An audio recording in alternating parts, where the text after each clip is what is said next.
Hey guys, it's Kendra. So today I'm doing my most highly requested video yet, which is a video on speech, on language, on ways that I've helped my twin girl. My twins are 2 years old right now, and a lot of you guys who follow me on Instagram, especially because I post a lot of videos, like daily videos of them, have just wanted a video, or just you send me direct messages on asking some ways in which I've helped progress their speech. I had to go switch into some stretchy shorts because my leggings were too tight. If you guys don't know, I'm currently pregnant with a little boy. I'm so excited. So I can breathe a little better now. But I've waited so long to film this video for a couple of reasons. I really just didn't want to come across as being like, look, my girls know so many words and they can speak all these sentences. I'm solely making this video because you guys have requested it so much. So this is for you guys. Any video that I put on my channel is to serve you guys some sort of purpose, whether that is just to be inspired, to give you some sorts of entertainment, or to help you out in some way, to give you some sort of advice that maybe I've picked up along the way. Another reason that kind of gave me the push is one of my amazing subscribers is a speech pathologist. She reached out to me, sent me a personal message and said, I know a lot of people have asked you for a video or just asking for tips on ways in which you've helped your girls learn to talk so much. She knew that I didn't really know what to say because to me a lot of the stuff that I do is it just seems normal. But she offered to do a whole write-up for me on kind of labeling what specific things that I do on a daily basis that she tells her clients. So when she sent that over to me, it was just so enlightening, and it was really amazing. I'm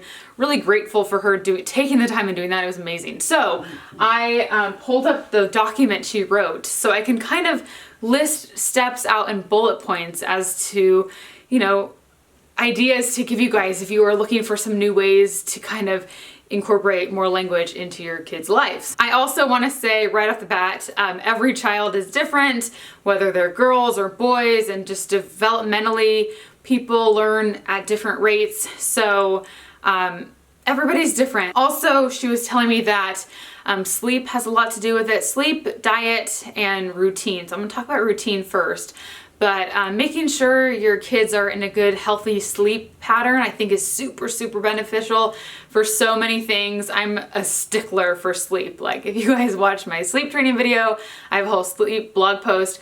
I'm kind of weird about sleep. Like I want them to be in their routine, and I like them to be home when we sleep. Anybody is all around a happier person when they get better sleep.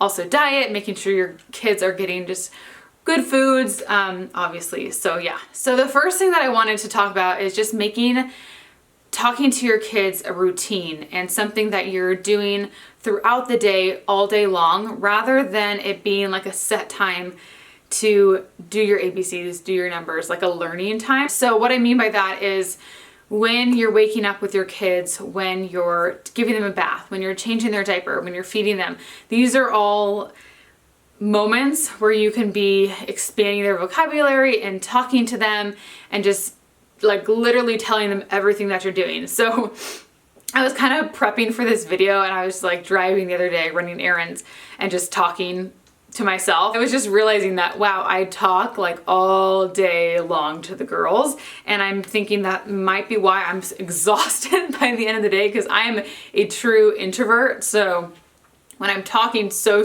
much, all day long, that can be exhausting, right? So, for example, when the girls wake up, everything is a routine. So I open the blinds, turn off the sound machine, pick them up, and we go out to the couch, and I say, good morning, let's get out of your crib. We walk out to the couch, I get them milk, we watch a show. When I'm changing their diapers, I'm explaining everything that I'm doing. So it's almost like I'm narrating the entire day to them, no joke. And I didn't realize I was doing this until I had got this email from this girl. So as I'm changing their diaper, I'm asking them questions. I'm saying, are you wet? Did you go poop? Did you pee? Is it dirty? Is it stinky? We're changing the diaper. Let's put on new clothes. Now these are clean. And then I'll get whoever's next and do the same thing for her. So going through just like sharing with them what I'm doing, because kids learn through what you say. They learn through speech. They're not going to learn a word unless you're saying it to them. So just making sure that you're talking to them all the time about daily things, because if you think about it, like, you learn through watching things happen. So the easiest way to pick up on something is by something that you're doing all the time, because you're going to eventually just remember, you're going to associate the words with those actions. So another example is like when we're going in the car, say we're going to run errands. I kind of prep them for it and I say, all right, let's go get our shoes and socks on. So they now know shoes and socks, kind of, they associate that with going in the car. So now sometimes when I go, we got to go in the car, they'll go shoes and socks. So we go get our shoes and socks, we put our shoes and socks on, but while we're putting our shoes and socks on, I'm explaining to them what we're doing. So I'm pointing to the socks and I'll say, look, these socks are gonna make your feet warm. What color are your socks? What color is your shirt? What color is Violet's shirt? What color is my shirt? Just kind of like going over and over in different things. And again, as I'm saying this out loud, it's like, it seems like so much talking, just kind of happens during the day. So then as we're going to the car, I say, okay, let's hold hands, let's walk down the steps, let's lock the door, bye house, go into the car, let's open the door, let's get into our car seats. What do we have to do now? Buckle our seatbelts. And then once we're all buckled, it's kind of like I narrate what we're gonna do. So where are we going? And then now whenever we come home, they always go, I'm home, back home, or my house. And they'll say, we made it, because I've realized that I always say, whenever we get somewhere, I say, we made it, we're here. So now they say that whenever we kind of park, they go, we're here, made it. So I think just whatever you're doing, verbalize it. And another thing is that I've realized as they've gotten older is say words to them that you don't necessarily, that you think are beyond what they can comprehend. So don't just say words that are very simple, that you think are like basic things that a 1-year-old would know. Say everything. Say harder words, because I think they're just sponges and they're just absorbing all of this information. And it's crazy because one day one of them will say something and I'm like, how do you know that? And it's because maybe in the past I've been saying things like this and they just have finally been able to verbalize it. So just always be talking to them, and I try not to really talk to them like they're babies. I don't really baby talk to them. I talk to them like they're just an adult. I know it sounds kind of funny, but I talk to them like they're just like equal to me. And I just try to have kind of normal conversations with them, even if I don't think they can understand. I kind of just pretend they can understand. And I think it's actually really, really helped. Another thing that I try to do, and she labeled it expanding. So it's, instead of just saying, oh, it's a duck, say it's a yellow duck. What does the duck say? The duck goes quack, quack. Is it a mommy duck? Is it a baby duck? Look, it's a big duck. Oh, look, it's a little duck. So instead of just naming something, go beyond that. So if they're eating a snack and they say eating, I'll say eating a snack. And then I'll say like eating banana. What color is the banana? It's yellow. Who eats bananas? And then they'll say monkeys. What does a monkey say? Eat, eat, eat. You know, so it's kind of like continuing on everything that they say and just keep going further and further. Or where does a monkey live? They usually, I think they say the zoo. I don't know if they say the zoo or the jungle, but anyway, say they say the zoo. I'll say, who else lives at the zoo? Tigers. Who else? Penguins. What else lives there? What did we see at the zoo last time we were there? You know, like, and getting them to kind of like spark a memory of something we did. So if we just went to the zoo last weekend, so I'll kind of trace back and I'll go, what did we do yesterday? And then they'll like think about it for a little bit and give them time too. I've noticed that they kind of like think for a little bit and then they'll say it. So it kind of takes them a while to like remember what it was. And if they say animals, I'll say, you know, talk about all the animals we saw, and then what do all the animals say? Or what color are all the animals? Or what do they eat? What do they do? Are they sleeping? Are they tired? Are they cold? You know, so just like going further than just giraffe. And one other thing about routines, which I think has really helped them, is now whenever like my mom or Andrew's mom babysits, they tell them exactly what they want. Like they know exactly what they need at the time. Like they'll say, Violet was saying to me yesterday, like usually they would just say hungry, but she comes over to me and rubs her tummy. She goes, I am really hungry. It was just the cutest thing ever. So, but they're not going to learn that unless you're saying, are you hungry? Do you want a snack? Do you want to eat this? When I'm getting them a snack too, I'm kind of explaining what I'm doing. So I'll say, here's your spoon, let's put it on a plate, let's go sit down at your table, sit down on your chair. And then another thing too, after I have them finish their food, I'll have them take their fork and their plate into the sink, and I'll say why. So I'll say, put it in the sink because it's all dirty and I'll clean it. And so now they know when they're done to bring it to the sink. Or say there's like trash on the ground or something, they'll go trash, and I'll go, where do you put the trash? And they'll go put it in the trash can. So labeling things, like they know something's dirty, goes in the sink, trash goes in the trash can. So just like having them associate what you do with something. And again, the actions really help them connect words with what you're doing. Okay, another thing is reading to them a lot and listening to different types of music. So one benefit to reading to them a lot is they're learning new words and seeing new things that they're not picking up from their daily routines. So they're gonna learn about new animals in books, they're gonna learn about new colors or new anything that is not necessarily something that you have in your house or that you're thinking about really. And then when I am reading a book, instead of just reading what is on the page, I try to point to everything that is on the page. So I'll ask a million questions and I'll say, where's the apple? What color is the apple? Where is the monkey? Where is the cat? What does the cat say? And it's funny because now when they're reading a book, they go, what's that? What's that? And they know what it is, but I've realized they're doing what I do to them. So they're saying, asking me like to tell them what it is. So, because I'll go, you know what it is? What is it? And they'll go, whatever, and they'll say what it is. So point to everything. So you can read the book, obviously, because that's giving them new words, but point to everything that you see on the pages, ask them what it is, and then kind of explain things going on. Another thing is, I like to just let them have some alone time to read. I think it's important for kids to just kind of be able to look and explore on their own. If they're in their playroom and they're like quietly looking at books or they're playing with blocks, I leave them in there and I let them just have a little bit of alone time. One, it's amazing for me because I get some time, you know, some peace and quiet, and I can like clean the kitchen really quick. But I think it's super beneficial for them to not always have me there, not always have me like talking to them, just for them to kind of be in their own space and to think on their own and just be able to like play and be creative. I think it's really important, especially because they're twins. So they're not alone often. So I think when they are alone, I try to like cherish that time and let them cherish that time too. Okay, another thing that I think is super important is music. So I'm not like anti-screen time. I just want to say that. I don't give them my phone. I don't give them iPads, but I do let them watch shows. Not all day long, but like when they wake up, we'll watch a couple shows. After lunch, we'll watch a couple shows, and at dinner or like at nighttime, we'll watch a couple shows.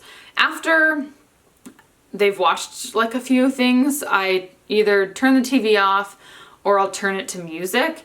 And sometimes even if they're watching a show, they'll kind of like get bored and then we kind of veer off and do something else.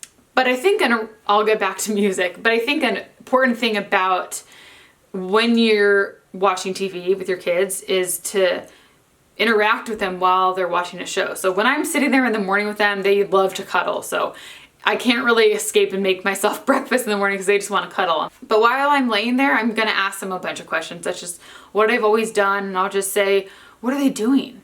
Or what are they looking for? Or what is that? You know, kind of like seeing if they're understanding what's going on in the show. And it's crazy now because they know what's happening in shows, and sometimes like I won't be watching it and all of a sudden June will be like, where did the dinosaur go? You know, like she's totally comprehending what's going on in the show. I'm like, Andrew and I are like, how did she know that? So trying to really get them like understanding what's happening. And again, just like pointing to new things, or if there's something that they don't know, they'll kind of say, like they say, if they don't know a word for something. So if they say that to you, that's like a golden opportunity for you to explain what it is.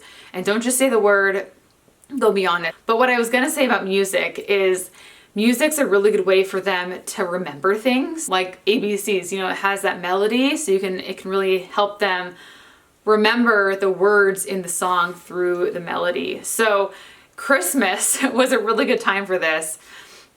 It was super annoying because Andrew and I are so over Christmas music, but it was crazy how much they learned through these Christmas songs that they love so much. Through watching Frosty the Snowman and Rudolph, they really learned those songs. And I would also just play the music for them, and they totally learned the entire song. I just thought it was so crazy. So something that I do is, say we're singing a song, they always go, Mommy, sing Rudolph or sing Frosty.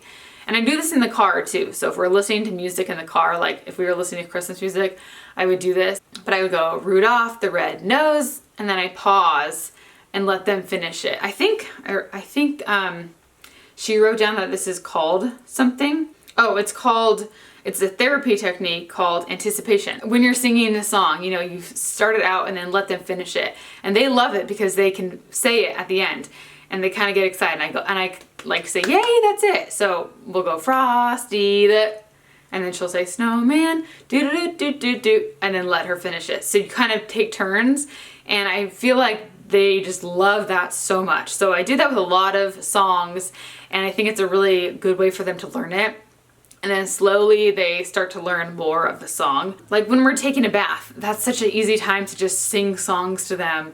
Practice counting, you can just sing the ABCs while they're in there. Okay, so music, super good. And different types of music too. So sometimes if I turn off a show, I'm like so over cartoons, I'll put on some classical music. I swear they play so much better when it's on, it's weird. And I also try to play that when they were little too. But also, start doing all these things when your kids are super young. So I remember when my girls were not even sitting up yet, I would prop them up on pillows on the couch, and I would sing to them, or I would talk to them, and I would read them books. And they're like basically like blobs at this point, you know, they can't do anything, they're just kind of looking at you.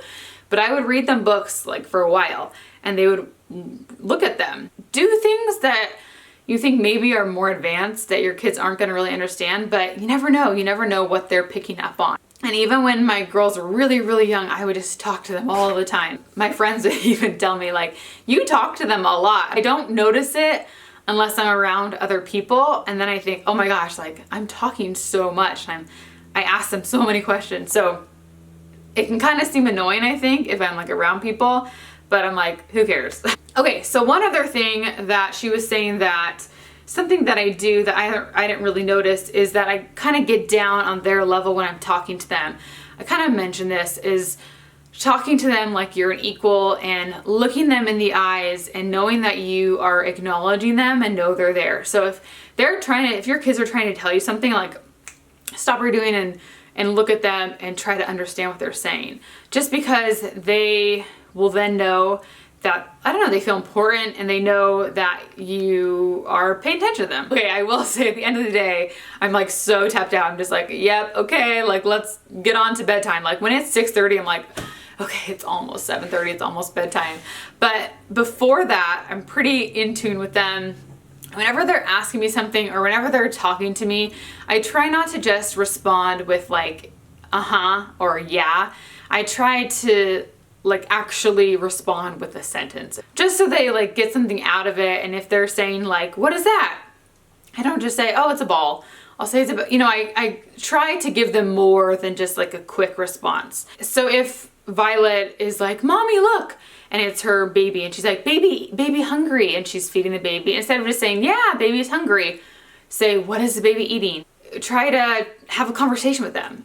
Say, what is she eating? What is it? Is it yummy? Is it hot? Does she need milk? Let's go find the milk.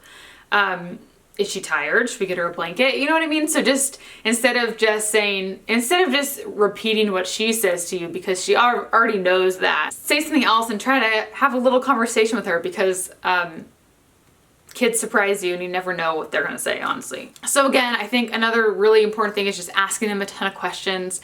And if they don't know the answer to something, say it and kind of expand upon it again. So instead of just saying, asking them what something is, you know, ask them the color, ask them the shape. Again, I feel like I'm being kind of repetitive at this point, but you guys get it. Okay, so another thing that she pointed out, which I think is kind of cool that I didn't really necessarily know was a thing, is go with what they're into at the moment. So say they're looking at they're on a box, you know, they're standing on a little box. That is what they're into right there, so go with it. So, you know, ask them like, oh, what are you standing on?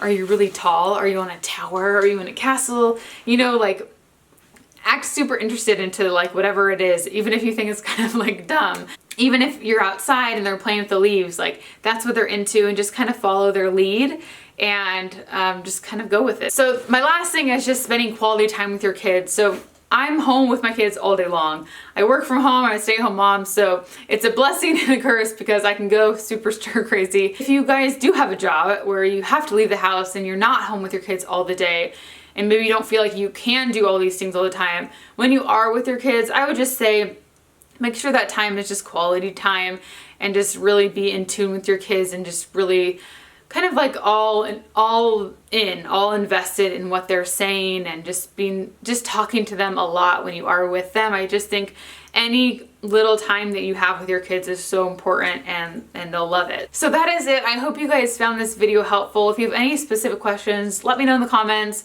Head over to my Instagram, it's with Kendra. Send me a direct message because I'm really quick at responding to those. I hope you guys just kind of maybe grabbed a couple little things from this video that you could use yourself. Thanks so much for spending some time with me, and I'll talk to you very soon. Bye.